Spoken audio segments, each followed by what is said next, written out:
भारत में कोरोना की रफ्तार पर ब्रेक लगता नजर आ रहा है। करीब 40 दिन बाद कोरोना के दैनिक मामलों की संख्या 50,000 से कम रही और देश में संक्रमित लोगों की कुल संख्या बढ़कर 4,26,31,421 तक पहुंच गई।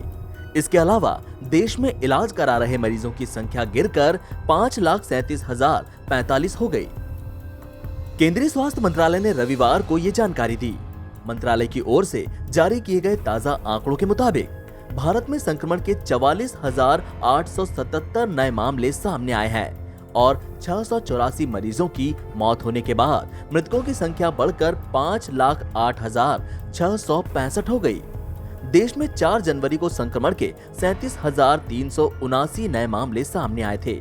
भारत में लगातार 7वें दिन संक्रमण के दैनिक मामलों की संख्या 1 लाख से कम रही। देश में फिलहाल 5,37,045 कोरोना वायरस संक्रमितों का इलाज चल रहा है, जो कि संक्रमण के कुल मामलों का 1.26% है। पिछले 24 घंटे में कोरोना का इलाज करा रहे मरीजों की संख्या में 73,398 की कमी दर्ज की गई, यानी इतने मरीज कोरोना से रिकवर हो गए। देश में मरीजों के ठीक होने की राष्ट्रीय दर 97.55% है। पूरे देश में कोरोना का ग्राफ भले ही नीचे जा रहा हो, लेकिन केरल, महाराष्ट्र, कर्नाटक, तमिलनाडु और राजस्थान ने सरकार की टेंशन बढ़ा रखी है।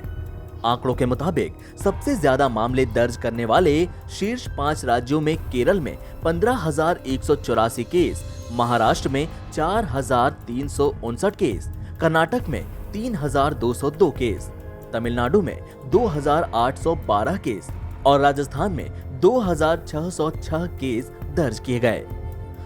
स्वास्थ्य विभाग की ओर से जारी किए गए बयान में कहा गया कि पिछले 24 घंटे में कोरोना के जो मामले सामने आए हैं, उनमें से 62.76% इन्हीं 5 राज्यों से है, जिनमें अकेले केरल में ही 33.83 नए मामले सामने आए हैं। देश में 7 अगस्त 2020 को संक्रमितों की संख्या 20 लाख, 23 अगस्त 2020 को 30 लाख और 5 सितंबर को 40 लाख के ऊपर पहुंच गई थी। संक्रमण के कुल मामले 16 सितंबर को 50 लाख, 28 सितंबर को 60 लाख, 11 अक्टूबर को 70 लाख, 29 अक्टूबर को 80 लाख और 20 नवंबर को 90 लाख के पार चले गए थे। देश में 19 दिसंबर 2020 को ये मामले 1 करोड़ के पार चले गए थे।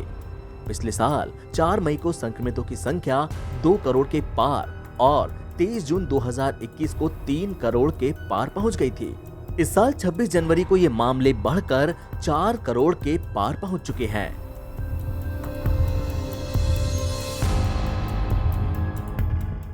एनबीटी ऑनलाइन की रिपोर्ट।